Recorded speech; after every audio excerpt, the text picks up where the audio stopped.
살아계신 하나님 감사합니다. 오늘 이 아침에도 우리 주님의 은혜로 예배를 드리며 하루를 시작하게 하시니 너무나도 감사합니다. 오늘 하루를 주신 우리 주님께서 내 인생의 주인이심을 고백합니다. 주님이 주인이심을 고백하며 주님의 뜻대로 인도받는 믿음의 삶을 살도록 인도하여 주옵소서. 오늘도 우리의 예배를 받으시고 주님께서 말씀하여 주옵소서. 자격 없는 죄인을 주께서 세우셨으니 성령의 지혜와 지식으로 사용하여 주옵소서. 일하실 주님을 기대하오며 예수님의 이름으로 기도하옵나이다. 아멘. 하나님의 말씀은 사도행전 27장 18절에서 26절입니다. 사도행전 27장 18절에서 26절 말씀입니다. 성경을 찾아서 펼쳐보시길 바랍니다. 사도행전 27장 18절에서 26절 말씀입니다. 다 찾으신 줄로 알고 저는 여기서 여러분은 계신 곳에서 저와 함께 한 목소리로 합독하여 읽겠습니다. 시작. 우리가 풍랑으로 심히 애쓰다가 이튿날 사공들이 짐을 바다에 풀어버리고 사흘째 되는 날에 배의 기구를 저희 손으로 내어버리니라. 여러 날 동안 해와 별이 보이지 아니하고 큰 풍랑이 그대로 있음에 구원의 여망이 다 없어졌더라. 여러 사람이 오래 먹지 못하였음에 바울이 가운데 서서 말하되 여러분이여 내 말을 듣고 글에 대해서 떠나지 아니하여 이 타격과 손상을 면하였다면 좋을 뻔하였느니라. 내가 너희에게 권하노니 이제는 안심하라. 너희 중 생명에는 아무 손상이 없겠고 오직 배뿐이리라. 나의 속한 바 곧 나의 섬기는 하나님의 사자가 어젯밤에 내 곁에 서서 말하되 바울아 두려워 말라. 네가 가이사 앞에 서야 하겠고 또 하나님께서 너와 함께 행선하는 자를 다 내게 주셨다 하였으니 그러므로 여러분이 안심하라. 나는 내게 말씀하신 그대로 되리라고 하나님을 믿노라. 그러나 우리가 한 섬에 걸리리라 하더라. 아멘. 사도행전 27장 18절에서 26절 말씀을 중심으로 주도권을 가진 인생 되자, 주도권을 가진 인생 되자라는 제목으로 사도행전 52번째 시간, 52번째 시간 하나님의 말씀을 나누도록 하겠습니다. 오늘 제목이 주도권을 가진 인생이 되자라고 제목을 정했는데 사실 주도권을 내가 가진 것 같지만은 주도권을 가진 사람의 특징은 바로 그 사람의 인생의 주도권을 하나님이 가진 사람이 되는 겁니다.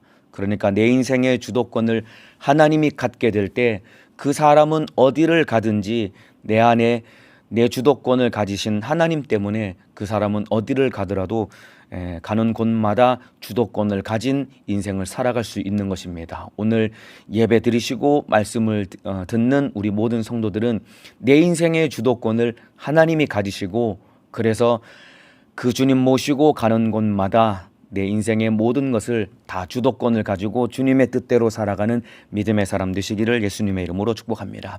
오늘 이러한 내용으로 말씀을 나눌 텐데요.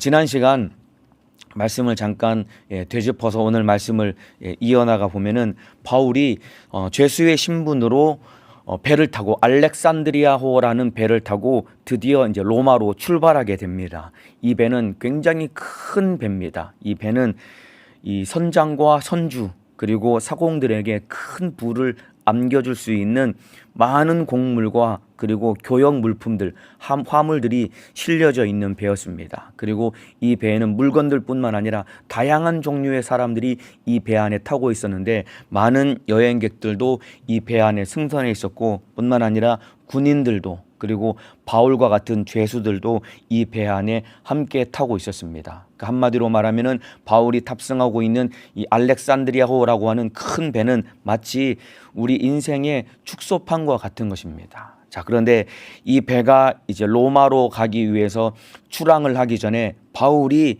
굉장히 현실적인 한 가지 제안을 하게 됩니다. 왜냐하면은 이 배가 그레데라고 하는 그레데에 있는 미항이라고 하는 항구를 출발을 해서 지중해를 건너서 로마로 가야 되는데 이때가 10월 말쯤 된 이제 겨울 문턱을 앞두고 있는 그러한 시기였습니다. 그래서 바울이 지금 가면은 굉장히 위험하니까 조금 더 기다려서 겨울을 난 이후에 우리가 출항을 합시다라고 바울이 제안을 합니다. 왜 그러냐면은 겨울철 이 지중해 바다는 항해가 불가할 만큼 굉장히 거칠었습니다. 이 풍랑이 잦고 바다가 너무나 거칠었기 때문에 겨울철 지중해는 이 항해가 불가했기 때문에 바울이 지금 가지 말고 여기서 겨울을 난 다음에 우리가 로마로 갑시다라고 제안을 합니다. 그런데 많은 사람들, 특별히 선장과 선주는 빨리 로마로 가서 배에 실려 있는 곡물과 그리고 화물들을 다 내리고 그리고 여행객들을 빨리 실어 주어야지 그 다음 또 항해 일정을 잡을 수 있고 물건을 이제 갓 실어 내려야지 돈을 벌 수 있기 때문에 자기들의 욕심 때문에 그러한 바울의 제안을 일거에 묵살해 버리고 빨리 일정을 서둘러서 배를 출항시킵니다. 그런데 안타깝게도 욕심 때문에 출항한 이 배는 결국 지중해 한 복판에서 유라굴로라고 하는 큰 광풍을 만납니다. 유라굴로라고 하는 광풍이 대작하니라고 기록하고 있습니다. 그러니까 엄청난 광풍이 지중해 바다를 흔들 때 알렉산드리아호라고 하는 이 배는 결국 욕심 때문에 출항을 해서 광풍 앞에서 이러지도 저러지도 못하는 큰 위기를 맞게 됩니다. 여기까지가 지난 시간에 사도행전 27장 전반부에 대해서 나눈 말씀입니다. 이제 오늘 본문에 대해서 나눌 텐데요. 18절입니다. 우리가 풍랑으로 심히 애쓰다가 이튿날 사공들이 짐을 바다에 풀어버리고 사흘째 되는 날에 배의 기구를 저희 손으로 내어버리니라. 여기 보면은 광풍 속에서 여러분 살기 위해서 짐과 기구를 자기 손으로 다 내어버립니다. 워낙 이 파도가 출렁거리니까 자칫하면은 배가 무거우면은 그 무게 때문에 배가 침몰할 수 있기 때문에 자기 손으로 짐을 다 바다에 버린 겁니다. 그리고 사흘째 되는 날에는 모든 기구까지 자기 손으로 다 내어버린 겁니다. 여러분 짐과 거기 배에 실려 있는 짐과 기구는 어찌 보면은 이들에게 있어서는 전부인 것입니다. 그런데 목숨 앞에서는 아무런 의미가 없는 거예요. 아무리 많은 것을 가졌다고 할지라도 그 목숨 앞에서는 아무런 의미가 없기 때문에 살기 위해서 배에 있는 짐과 기구를 결국 자기 손으로 다 내어버린 겁니다. 왜 그럴까요? 욕심 때문에 이 배에 가득 짐을 싣고 욕심 때문에 서둘러 출항했는데 결국 광풍 앞에서 자기 목숨이 위태로워지니까 자기 손으로 이것들을 다 버리는 것이다 이 말입니다. 이와 마찬가지입니다. 인생의 광풍 앞에 가진 것은 아무것도 없는 겁니다. 여러분 어떠한 것도 목숨보다 더 큰 것은 없는 겁니다. 이 사실 인정하시나요? 어떠한 것도 내 목숨보다 큰 것은 없는 겁니다. 또한 여러분 내 영혼이 영생을 얻는 것보다 어떠한 것도 더 큰 것은 없는 겁니다. 그렇기 때문에 내 목숨이 가장 큰 것이고 내 영혼이 영생을 얻는 것이 가장 소중하기 때문에 이것보다 앞서는 것은 아무것도 없는데 이들은 단지 몇 푼의 돈을 빨리 자기 손에 움켜쥐기 위해서 서둘러서 욕심 때문에 배를 출항하다가 이런 낭패를 당한 것입니다. 이와 마찬가지입니다. 우리 인생에 목숨보다 더 큰 것은 없습니다. 그리고 우리 인생에 내 영혼이 영생을 얻는 것보다 더 다급하고 중요한 것은 없는 것입니다. 자칫 당장 손에 몇 푼 움켜질 그 돈 때문에 여러분 내 목숨 내 영혼을 잃어버리는 그런 어리석은 자가 되어서는 안 되는 것입니다. 그런데 결국 이 배에 타고 있는 선장과 선주 그리고 수많은 사람들이 결국 욕심 때문에 모든 것을 다 잃어버리게 된 겁니다. 살기 위해서 배에 실려 있는 짐과 그리고 모든 기구들을 결국 자기 손으로 실었는데 자기 손으로 이것을 다 버리는 그런 비극적이고 안타까운 일이 일어나게 됩니다. 그런데 그럼에도 불구하고 풍랑은 전혀 잦아들지 않았습니다. 다 버렸는데도 풍랑은 전혀 잦아들지 않는 겁니다. 자, 20절에 보면은 여러 날 동안 해와 별이 보이지 아니하고 큰 풍랑이 그대로 있음에 구원의 여망이 다 없어졌더라. 여러 날 동안 해와 별이 보이지 않았다라고 기록하고 있습니다. 후반부에 가면은 대략 얼마 동안 이 풍랑 속에서 이들이 고생을 했냐면은 정확히 14일 동안 대략 보름 동안 이들이 풍랑 속에서 이러지도 저러지도 못하는 큰 위기를 겪게 됩니다. 여기 보면은 여러 날 동안 해와 별이 보이지 아니하고 여러분 해와 별이 보이지 않았다는 것은 방향을 찾을 수 없어서 갈 바를 알지 못하는 절망적인 상황에 처했다라는 그런 의미입니다. 이 당시에는 여러분 나침반도 없었고 그리고 배가 가기 위해서 어떤 항법, 이 항해 기술이나 이런 장치들이 전혀 없었습니다. 오직 유일하게 배가 갈 수 있는 방향을 가늠할 수 있는 유일한 방법은 하늘에 떠 있는 별, 낮에는 해가 떠 있는 방향, 그리고 밤에는 이 별을 보고서 방향을 측정하고 그 방향을 따라서 목적지를 향해 가는 건데 열 나흘 동안 14일 동안에 구름이 껴있고 광풍이 불어 제끼니까 해와 별을 보지 못한 채 갈 바를 알지 못한 채 이러지도 저러지도 못하는 절망적인 상황에 처했던 것입니다. 뿐만 아니라 큰 풍랑이 그대로 있음에 구원의 여망이 다 없어졌더라. 거의 2주 동안에 여러분 사선을 넘나드는 이 고통 가운데 살 소망이 다 끊어진 것입니다. 여러분 이게 결국 욕심의 결과인 것입니다. 욕심 때문에 당장 몇 푼 당장 눈앞에 있는 이익을 움켜쥐려고 쫓아갔다가 결국 광풍 앞에 속수무책으로 망할 수밖에 없는 것입니다. 이때 아마 배 안에 있는 모든 사람들이 너무 얼마나 두려웠겠습니까? 여러분 이 바다 파도 앞에 이러지도 저러지도 못하고 갈 바도 알지 못한 채 배가 거의 막 뒤집어질 만큼 파도 앞에 이 사선을 넘나드는 고통 앞에 모두가 다 두려워 벌벌 떨 때 배 안에 있는 사람들이 무엇을 했을까요? 각자 모두가 다 이 두려움과 공포 속에서 각자 자기를 구원해 줄 신들에게 절박하게 기도했을 것입니다. 모두가 다 자기가 믿는 신에게 살려달라고 절박하게 아마 기도했을 것입니다.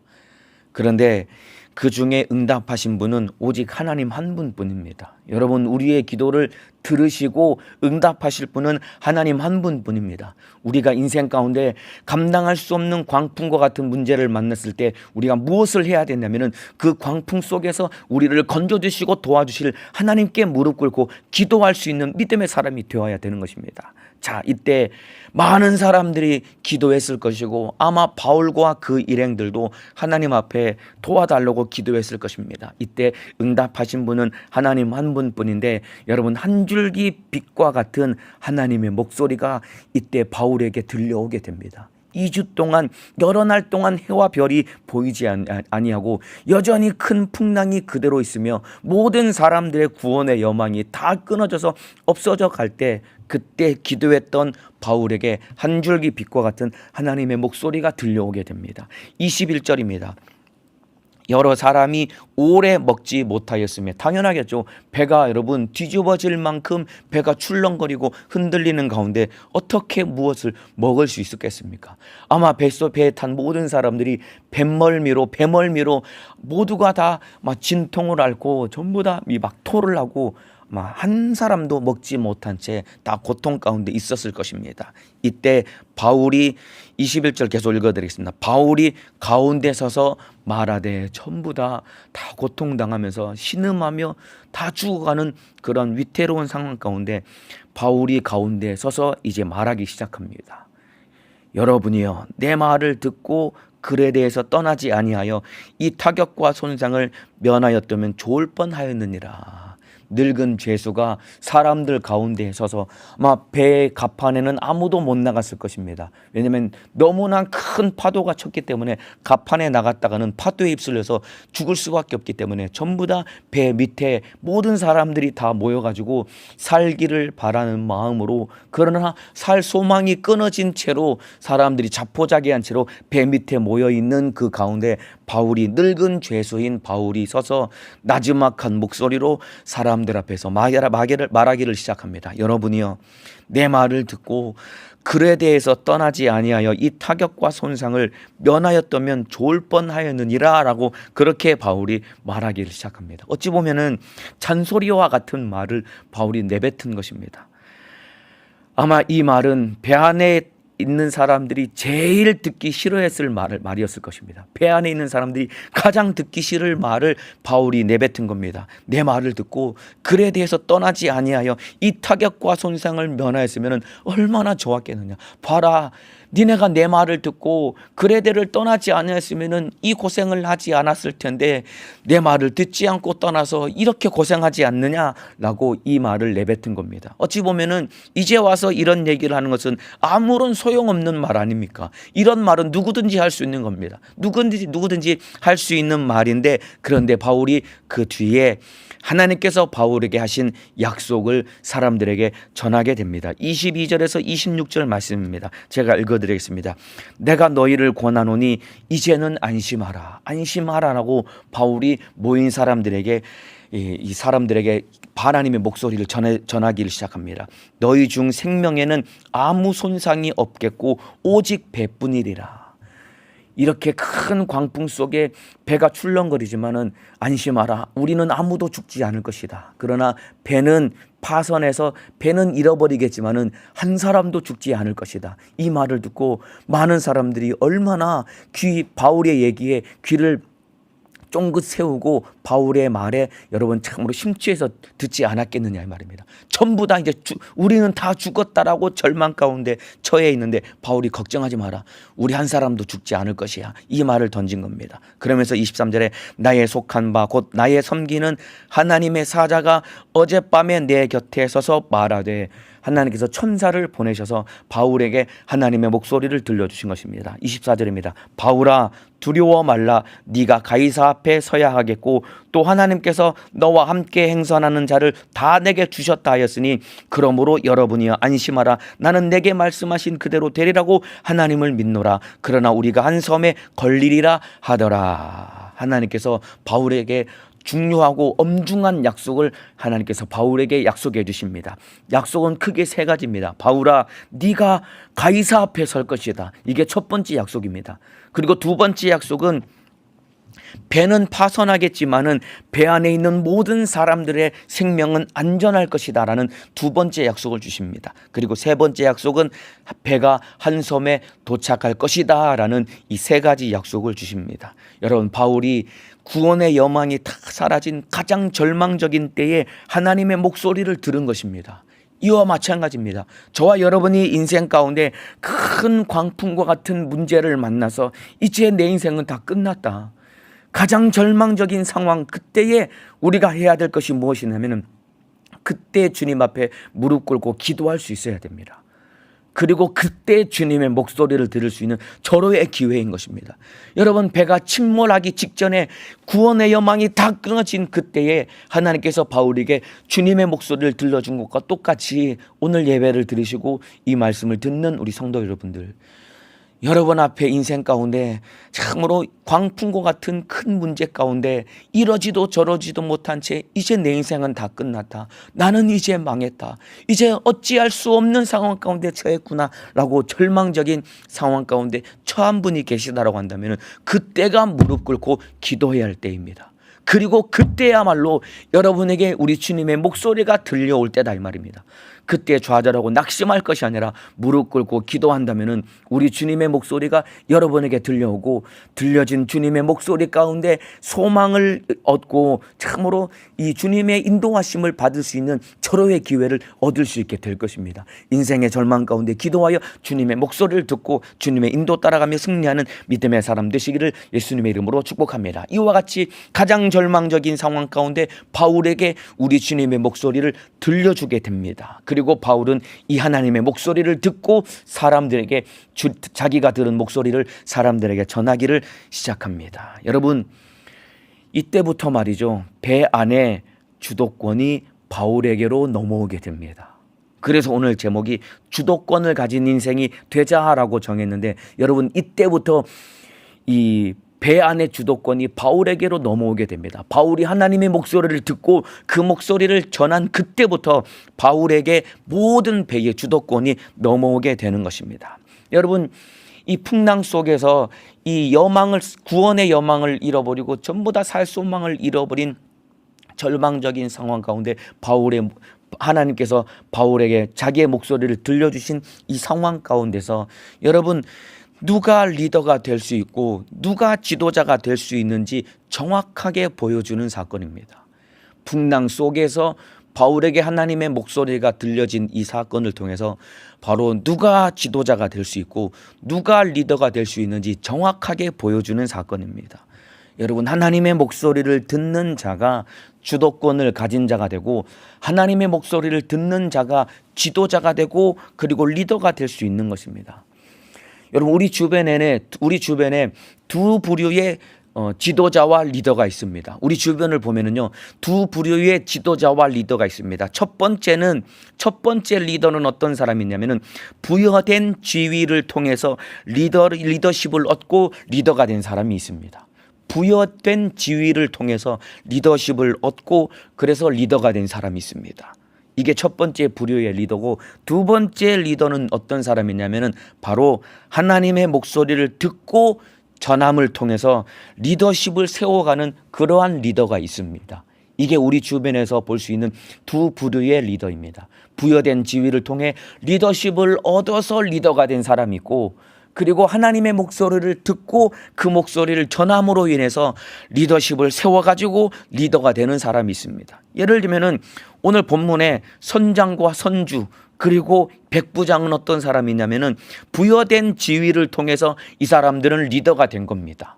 그러니까 바꿔 말하면은 권력과 돈을 가진 사람들이 세상에서는 대부분이 리더가 되는 것입니다. 돈과 권력이 그들에게 그 리더십이라고 하는 그 리더십을 부여함으로 그들이 리더가 되는 것입니다. 그런데 이렇게 여러분, 부여된 지위를 가진 사람들은 자기 리더십을 세우기 위해서 자기 위세를 부릴 수밖에 없습니다. 그러면은 요즘 말로 흔히 말하는 소위 말해서 꼰대가 될 수밖에 없는 겁니다. 이게 굉장히 나쁜 표현인데 적절한 표현을 찾다가 이 표현이 떠올라서 제가 이 말을 한 겁니다. 꼰대라는 표현이 굉장히 나쁜 표현인데 보세요. 부여된 지위를 가지고 이 위세를 부리면은 요즘 말로 꼰대가 되는 겁니다. 아까 말씀드린 것처럼 선장과 선주 그리고 백부장은 돈과 권력을 통해서 이들은 리더십을 가진 사람들이었기 때문에 이들이 자기가 돈이 있고 자기가 권력이 있기 때문에 바울이 가면 안 됩니다라고 말했지만은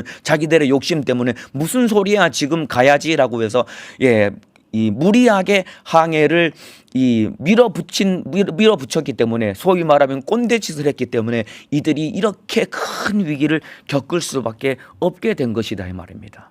그런데 그에 반해서 여러분 바울은 죄수의 신분이었지만은 그리고 부여된 지위가 없었지만은 바울이 배 안에서 풍랑 가운데 하나님의 목소리를 듣고 그리고 하나님의 목소리를 전할 때부터 바울이 진짜 이 리더십을 가지고 배의 주도권을 거머쥐게 되는 것이다 이 말입니다. 이와 같이 참된 지도자, 참된 리더는 어떤 사람이냐면은 바로 성경 안에서 하나님의 목소리를 듣는 자입니다. 그렇기 때문에 저와 여러분이 참된 리더 그리고 진정한 지도자가 되기 위해서는 성경 안에서 하나님의 목소리를 들어야 됩니다. 하나님의 목소리를 듣고 하나님의 목소리를 전하는 그 사람이 주도권을 가진 인생을 가질 수 있는 것이다 이 말입니다. 이 말은 바꿔 말하면은 주도권을 내가 가진 것 같지만은 결국 내 안에 내 인생의 주도권을 누가 가지고 계시냐면은 바로 하나님이 내 인생의 주도권을 가지셨기 때문에 내가 어디를 갈지라도 하나님의 인도 따라가기 때문에 내 주변의 모든 주도권을 내 안에 계신 하나님의 은혜 가운데 내가 쥐고 주님의 뜻을 이루어 갈 수 있는 것이다 이 말입니다. 그렇기 때문에 저와 여러분이 어디를 갈지라도 리더가 되고 지도자가 되기 위해서는 우리가 성경 안에서 하나님의 목소리를 들어야 됩니다. 제가 같이 신앙생활하고 있는 우리 청년의 부장님들에게 가끔 하는 그 부자님들께 부탁하는 말이 있습니다. 그게 어떤 말이냐면 어떤 얘기냐면은 부자님들이 성경을 꼭 읽고 날마다 하나님의 말씀을 묵상하고 그 말씀 안에서 부장님에게 하시는 하나님의 목소리를 들어야 됩니다라고 제가 부자님들에게 이러한 부탁을 자주 합니다. 그러면서 저도 성경 안에서 하나님의 목소리를 들어야 되고 부장님들도 성경을 읽으면서 그 안에서 하나님의 목소리를 들으셔야 됩니다 라고 부장님들에게 제가 부탁을 합니다. 그리고 나서 부장님들이 성경 안에서 하나님의 목소리를 듣고 그리고 부장님에게 들려진 그 하나님의 목소리를 부원들에게 전하셔야 됩니다 라고 그렇게 제가 부장님들께 부탁을 합니다. 왜냐하면은 그래야 부 안에서 부장님들이 리더십이 생겨나고 그래야 진정한 리더로 부를 이끌어갈 수 있는 겁니다.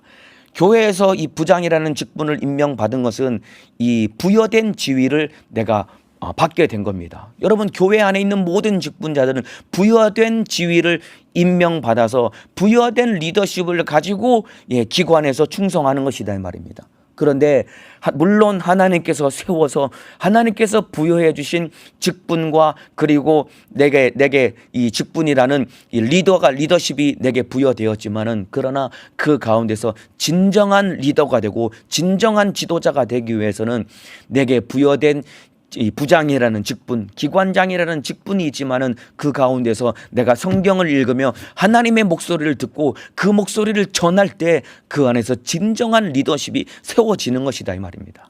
그래서 제가 부장님들에게도, 부장님들이 부장으로 세워졌지만은 하나님의 목소리를 듣고 그 목소리를 전해야 그때부터 진짜 비로소 진짜 부장님이 될 수 있는 것입니다라고 제가 가끔 부탁을 하거든요.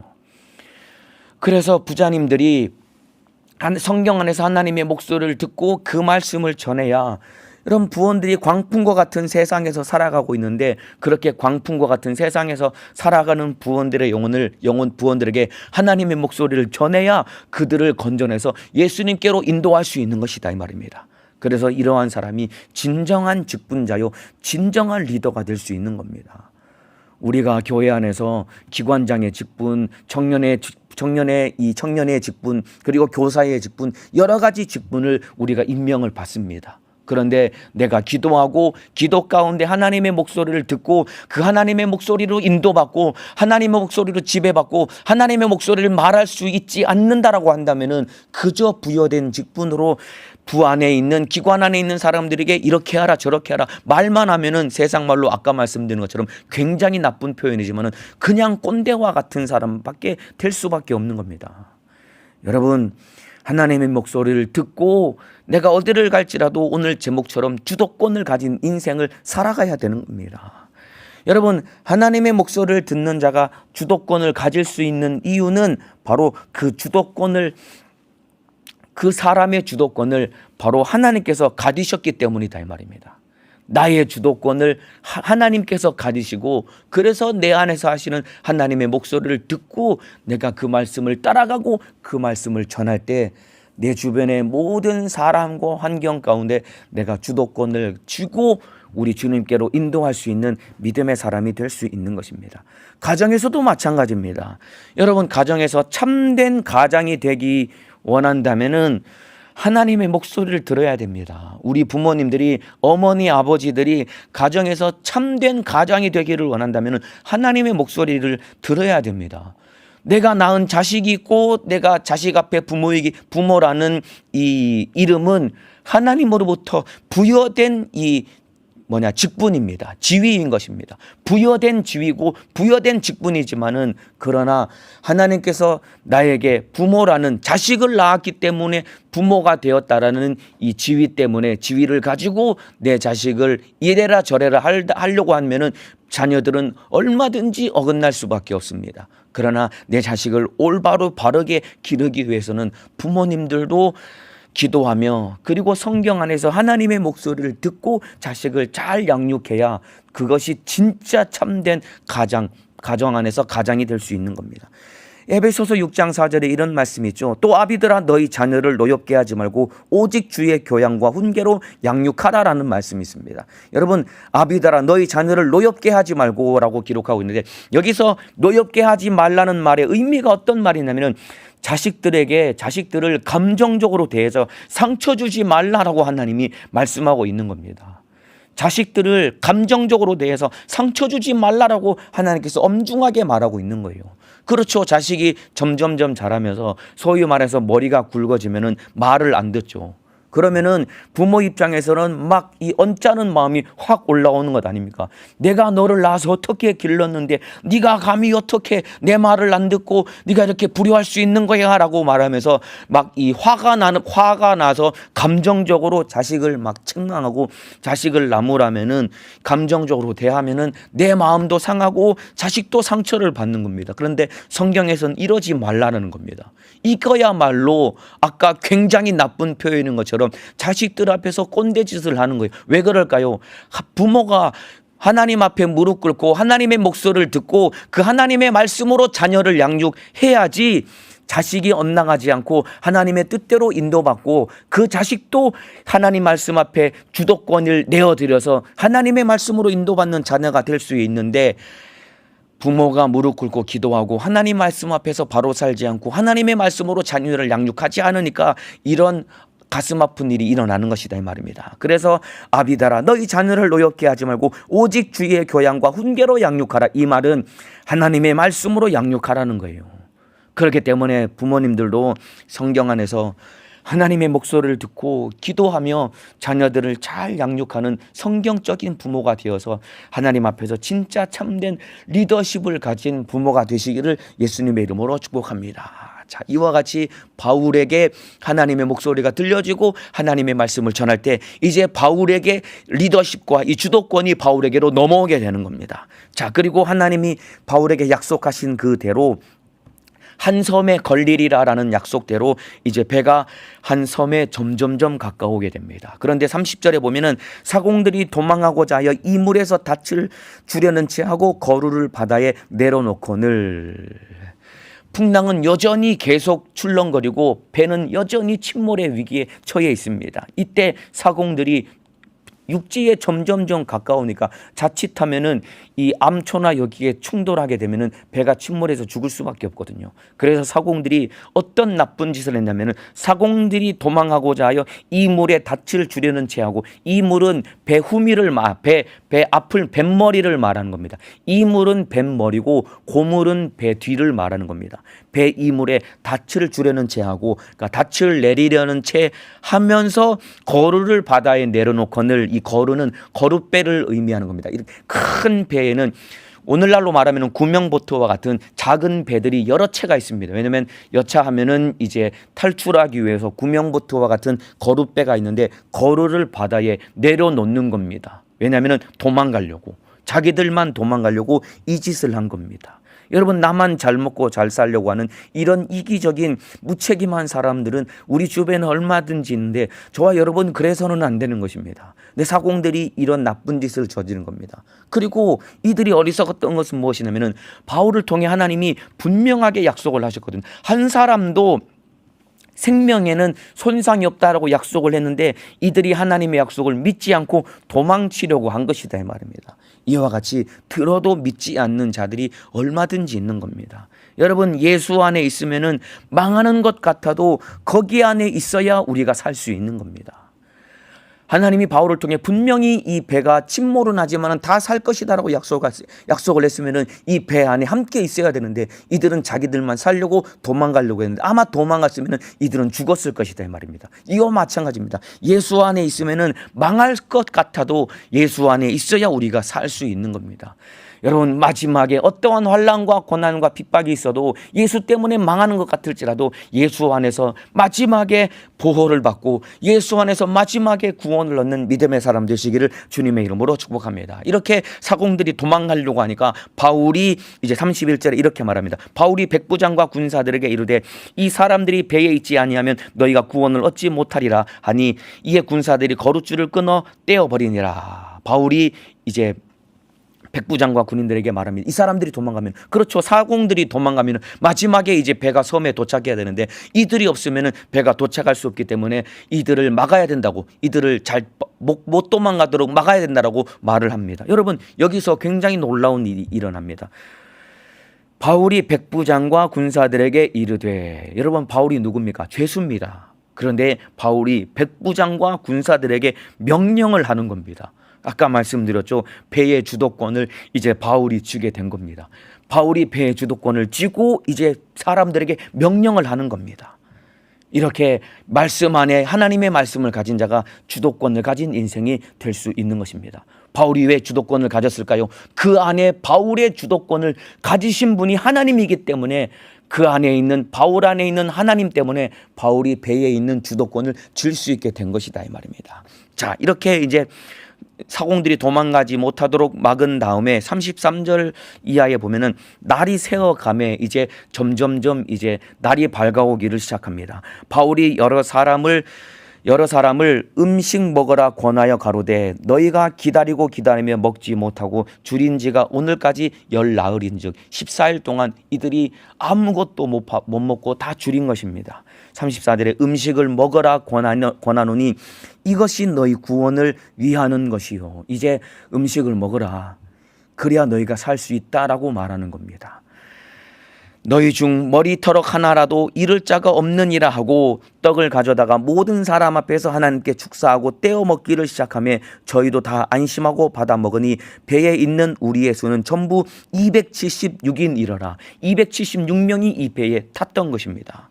여러분 여기 보면은 35절에 떡을 가져다가 모든 사람 앞에서 하나님께 축사하고 떼어 먹기를 시작하며, 여러분 이 장면은 정확하게 오병이어의 이적이 일어날 때의 그 현장과 똑같이 닮아 있습니다. 마태복음 14장 19절 말씀 제가 읽어드리겠습니다. 오병이어의 이적을 일으킬 때의 장면입니다. 떡 5개와 물고기 2마리를 가지사 하늘을 우러러 축사하시고 떡을 떼어 제자들에게 주시매 제자들이 무리에게 주니, 예수님이 보리떡 5개와 물고기 2마리를 가지고 하늘을 우러러 예수님이 축사하신 다음에 제자들에게 나누어 주니까 제자들이 모든 사람들에게 다 나누어 줘서 먹고 배불리 먹었다 이 말입니다. 똑같이 바울도 떡을 가져다가 모든 사람 앞에 하나님께 축사하고 떼어 먹기를 시작하매라고 기록되어 있죠. 오병이어의 이적을 일으킬 때와 똑같이 이 장면이 닮아 있습니다. 여러분 예수님이 오병이어의 이적을 통해 참된 양식은 예수님이심을 보여준 사건이 바로 오병이어의 표적입니다. 그저 그냥 떡을 나눠줘서 배불리 먹게 하려고 오병이어의 표적을 일으키신 것이 아니라 이 오병이어의 표적을 통해서 참된 양식은 예수님이다고, 바로 내가 너희에게 영원한 참된 양식이다라고 예수님이 보여주신 표적이 바로 오병이어의 표적인데, 바울이 이와 똑같이 닮아 있는 하늘을 우러러 축사함으로 떡을 떼어준 이 사건은 말이죠, 여러분 바울이 이교도들 앞에서, 하나님을 모르는 이교도들 앞에서 떡을 가져다가 하나님 앞에서 축사한 겁니다. 모여있는 사람 14일 동안 14일 동안 먹지 못하고 이제 굶어 죽어가는 그 사람들 앞에서 떡을 가지고 하나님 앞에 축사를 한 겁니다. 아마 바울이 기도했겠죠. 하나님 감사합니다. 우리가 이렇게 풍랑 가운데 다 죽게 되었지만은 하나님이 우리가 죽지 않을 것이다라고 약속하셨습니다. 그리고 이렇게 귀한 음식 주셔서 감사합니다. 우리가 이 음식을 먹고 건강하게 하시고 이제 우리는 살게 되었으니 살려주신 하나님 감사합니다. 바로 아마 이렇게 바울이 기도했겠죠. 그리고 떡을 나누어 줌으로써 여러분 바울이 던진 메시지가 무엇이냐면 참된 구원은 하나님께 있다라는 것을 전한 것입니다. 예수님이 오병이어의 이적을 통해서 참된 양식은 예수님이심을 보여준 것과 똑같이 바울이 이교도들 앞에서 떡을 가져다가 축사하고 떼어서 나누어 줌으로써 참된 구원은 하나님께 있는 것이다 라는 것을 그 이방인들에게, 이교도들 앞에 바울이 엄중하게 이 메시지를 전한 것입니다. 아마 배 안에 있는 사람들에게 이 바울이 떡을 가지고 축사하고 나누어 주면서 먹은 이 사건이 그들에게는 굉장히 강력한 메시지였을 것입니다. 그리고 이 떡을 먹은 사람들은 광풍 속에서 그리고 침몰하는 배 가운데서 다 구원을 얻게 되었습니다. 이와 마찬가지입니다. 예수의 살과 피를 먹고 마시는 자, 그리고 예수를 믿고 예수 안에 있는 자는 침몰하는 세상 가운데서 구원을 얻을 수 있는 것입니다. 저와 여러분이 날마다 우리 주님이 내 살을 받아 먹으라, 내 피를 받아 마시라, 예수의 살과 피를 먹고 마시며, 바꿔 말하면 예수 그리스도를 믿고 예수 안에 있음으로 인해서 침몰해가는 이 세상 가운데서 구원을 얻고 예수 그리스도와 함께 영생을 얻는 믿음의 사람 되시기를 예수님의 이름으로 축복합니다. 이제 드디어 배가 어느 한 해안에 이제 가까워져 가게 됩니다. 39절입니다. 날이 새매 어느 땅인지 알지 못하나 경사진 해안으로 된 항만이 눈에 띄거늘 배를 거기에 들여다 댈 수 있는가 의논하고, 보니까 날이 새서 보니까 경사진 항만이 눈앞에 보인 거예요. 이제 육지가 이제 눈앞에 보인 겁니다. 그래서 거기다 배를 댈 수 있는지 서로 상의한 다음에 이제 거기다 배를 대기로 이제 결정을 했습니다. 그리고 배를 대기 위해서 닻을 끊어 바다에 버리는 동시에 깃줄을 늦추고 돛을 달고 바람을 맞추어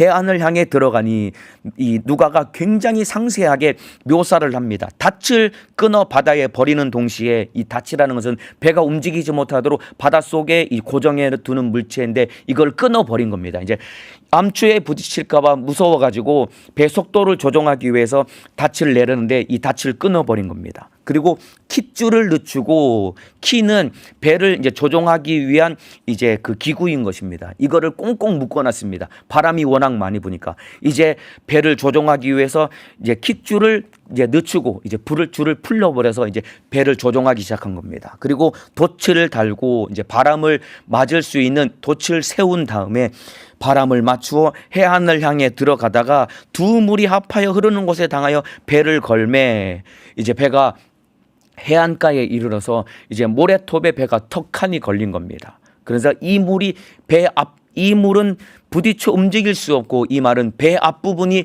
이제 해안가에 모래톱에 부딪혀서 움직일 수 없는 상황이 된 겁니다. 그리고 고물은 큰 물에 깨어져 가니 배 뒷부분이 이제 물살 때문에 배가 파손되고 깨어져 가게 되는 그런 절박한 상황에 다다르게 된 겁니다.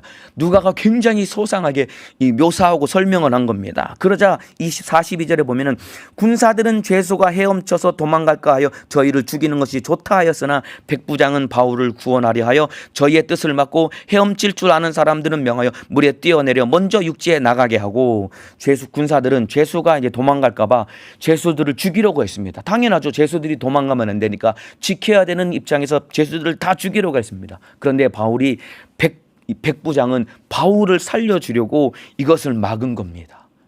그만큼 백부장은 바울을 깊이 신뢰한 것이다 이 말입니다. 아마 백부장은 나중에 반드시 예수를 믿었을 것입니다. 이와 마찬가지입니다, 여러분. 죄수들이 바울 때문에 살았습니다. 바울이 안 했으면 죄수들은 다 죽었을 것입니다. 그런데 배에 있는 모든 사람들을 바울 네 손에 붙였다라고 하는 하나님의 약속 때문에 죄수들이 바울 때문에 산 겁니다. 이와 마찬가지입니다. 저와 여러분이 우리 주변의 사람들이 나 때문에 살 만큼 우리가 하나님의 은혜 안에 있어야 됩니다. 예배 드리시는 우리 성도님들, 말씀을 들으시는 성도님들, 나 때문에 내 주변에 있는 사람들이 다 살 만큼 내가 하나님의 은혜 안에 거함으로 나로 인해서 내 주변 사람들이 사는 역사가 일어나시기를 주님의 이름으로 축복합니다. 자, 이제 마지막 44절입니다. 그 남은 사람은 널조각 혹은 배 물건에 의지하여 나가게 하니 마침내 사람들이 다 상륙하여 구원을 얻으니라. 여러분, 하나님의 약속대로 모두 다 구원을 얻게 된 겁니다. 여러분, 하나님은 신실하신 분입니다. 몇몇 사람들의 욕심 때문에 하나님의 일을 그르치는 것 같아도 하나님은 하나님의 일을 이루어 가시는 것입니다. 하나님의 일을 이루어 가시는 그 주님이 우리 안에 계시다라고 한다면은 그 주님 모시고 가는 곳마다 나는 내 인생의 주도권을 가지고 주님의 뜻을 이루어가는 인생을 살아갈 수 있게 될 것입니다. 우리 주님 모시고 주도권을 가진 인생을 살아가시기를 주님의 이름으로 축복합니다. 기도하겠습니다. 아픈 사람은 아픈 곳에, 문제가 있는 사람은 가슴에 손을 얹겠습니다. 하나님 감사합니다. 오늘 이 아침에도 말씀을 나누고 예배하며 기도하게 하신 하나님 감사합니다. 풍랑 가운데 주님의 목소리가 들려지게 하시고 그 주님의 목소리 따라 살아가는 우리 인생의 주도권을 하나님 앞에 내어드리고 그 하나님 모시고 어디를 갈지라도 주도권을 가지고 내 주변에 있는 모든 사람들을 살려낼 수 있는 믿음의 사람 될 수 있도록 인도하여 주옵소서. 그러나 악한 마귀 사단 귀신 역사는 하나님의 목소리를 듣지 못하게 만들고 하나님의 말씀 따라가 살아가지 못하도록 이 원수는 괴계를 부리고 가로막습니다. 나사렛 예수님의 이름으로 명하노니 주님 목소리를 듣지 못하게 만들고 주님 목소리를 따라가지 못하게 만드는 이 못된 원수 귀신 질병아, 나사렛 예수님의 이름으로 명하노니 떠나갈지어다. 예수님의 이름으로 명하노니 떠나갈지어다. 떠나갈지어다. 떠나갈지어다. 떠나갈지어다. 떠나갈지어다. 떠나갈지어다. 오늘 하루도 주님의 목소리가 들려지게 하시고 그 목소리 따라 살아가게 하시고 그 목소리를 전함으로 인해서 수많은 영혼을 살리는 믿음의 사람 되게 도와 주옵소서. 우리 성도들 한 사람도 코로나 바이러스에 감염되지 않게 하시고 오늘 하루도 승리하게 하시고 오늘 저녁에도 말씀 전하시는 주의 사자 강건하게 사용하여 주옵소서. 두 손 높이 들고 주여 삼창하고 기도하시겠습니다. 주여, 주여, 주여.